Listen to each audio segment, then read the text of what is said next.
The Jupyter project maintains a website that contains a great deal of information about the project.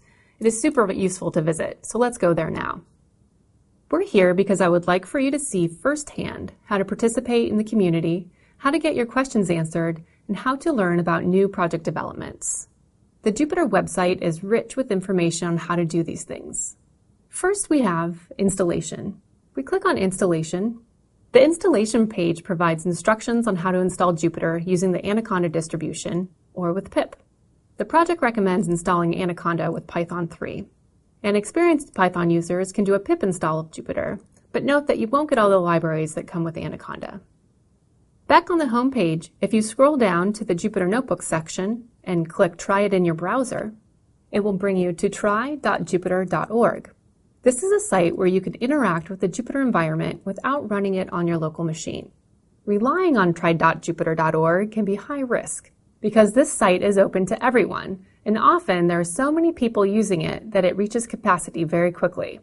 As Jupyter grows in popularity and people use this resource, you may see a no vacancy page from time to time. If you do have the opportunity to try it, remember to save your work to your own computer. You won't be able to save it to this hosted version, and once you close the tab, you'll lose your work. Nevertheless, it's a great tool to practice on when it's available. From here, you can actually open a new notebook in any language of your choice, including Python 3. And this will open up a fresh new notebook for you to work on. Okay, let's go back to the home page. Back on the home page, there are a number of different menu items that will take you to pages with additional information about Project Jupyter. The About Us page tells you more about Jupyter's history and gives you a snapshot of the Steering Council. On the Community menu item, there are links to different mailing lists and chat rooms where you can follow Jupyter development and communicate with other Jupyter users and the development team. These include links to Jupyter on GitHub, and if you click on the View button, this will take you to the Jupyter GitHub help page where you can learn more about interacting with the project, asking questions, reporting bugs on a number of different projects within Jupyter, and it'll link out to other Jupyter projects within the Jupyter ecosystem.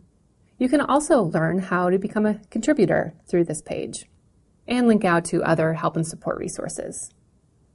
When you return to the community page, you can also access the Jupyter general mailing list.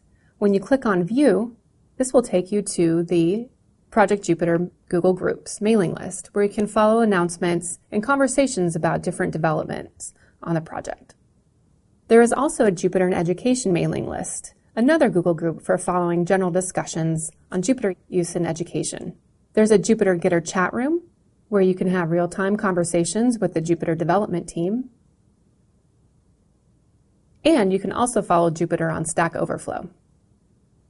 If we return to our menu items and click Documentation, clicking on the Documentation navigation link takes us to this page, where you have access to guides and documentation for all of the Jupyter subprojects.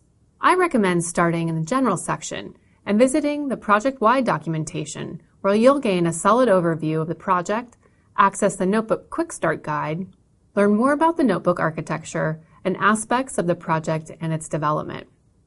If you're interested in a specific technology within the Jupyter ecosystem, for example, Jupyter Hub, you can navigate to that section. Click on any of the links and access additional information about Jupyter Hub. When we return to our nav bar and follow the NB Viewer link, this will enable you to share your notebook by passing in a GitHub link. There are additional notebook sharing options that we'll cover later in the course.